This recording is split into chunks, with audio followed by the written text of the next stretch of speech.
ناظرین کرام، صدائے ہند اردو میں آپ کا خیر مقدم ہے۔ میں ہوں امتیاز اللہ خان کاشفی۔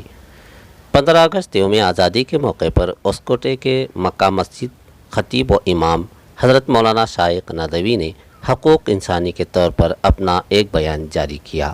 ساتھ میں سماجی خدمت گزار امجد پاشا، ضیاء اللہ، عطا اللہ خان، امتیاز پاشا وغیرہ بھی موجود رہے۔ اس ملک کو انگریزوں سے آزاد کرنے میں ہمارے پروجوں نے اور ہمارے بزرگوں نے بڑی قربانیاں دی۔ انگریز اس ملک میں تقریباً 90 سال قابض تھے۔ آزادی کی لڑائی میں شروع میں مسلمان سب سے اگلی صف میں تھے۔ مولانا حسین المدنی رحمۃ اللہ علیہ اور مولانا حسد موہانی اور اسی طرح علماء کی ایک لمبی فہرست ہے۔ تقریباً 3 سال کی پیریڈ میں 58,000 علماء نے قربانیاں دی ملک کو آزاد کرانے کے لیے۔ پھر ایک وقت وہ آیا کہ ملک کو آزاد کرانے کے لیے تمام ہندو، مسلمان، سکھ، عیسائی سب نے مل کر قربانی دی۔ الحمدللہ ملک آزاد ہوا۔ ہمارے بڑوں نے جو خواب دیکھا تھا کہ آنے والی نسل آزادی کی فضا میں سانس لے گی، ہر ایک کو انصاف ملے گا، ہر ایک کو 3 وقت پیٹ بھر کے روزی ملے گی اور یہاں کوئی بھید بھاؤ نہیں ہوگا، یہ ملک سب کا ہے، سب ساتھ مل کر رہیں گے۔ لیکن 74 سالہ تاریخ کے بعد جو ہمیں نظر آ رہی ہے کہ ابھی ملک کو جو صحیح آزادی ملی وہ آزادی ابھی تک نہیں ملی ہے۔ آج بھی ملک انگریزوں جیسا ایک غلام کی طرح ہمیں نظر آ رہا ہے۔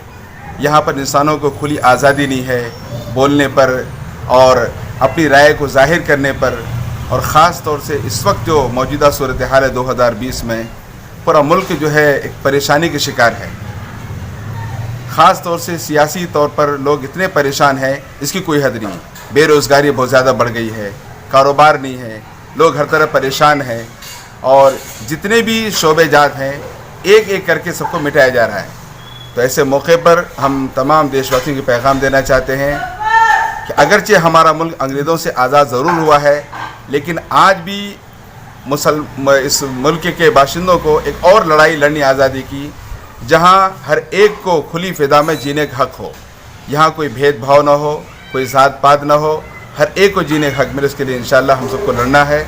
آج ہم یہ عہد کرتے ہیں کہ ہم سب مل کر تمام بھید بھاؤ مٹا کر ہم سب ہندوستانی ہیں، ہمیں ہندوستان کو ایک ترقی یافتہ ملک بنانا ہے اور دنیا میں اول نمبر لانا ہے۔ اس کے لیے تمام سیاسی پارٹیوں کو بھی چاہیے اپنی سیاست سے ہٹ کر اور مذہبی بھید بھاؤ سے ہٹ کر سب مل کے کام کریں۔ جو ہمارے بڑوں نے خواب دیکھا تھا وہ جبھی پورا ہوگا جب سب مل کے کام کریں گے۔ بس اللہ سے ہم دعا کرتے ہیں اللہ تعالیٰ ملک کے تمام لوگوں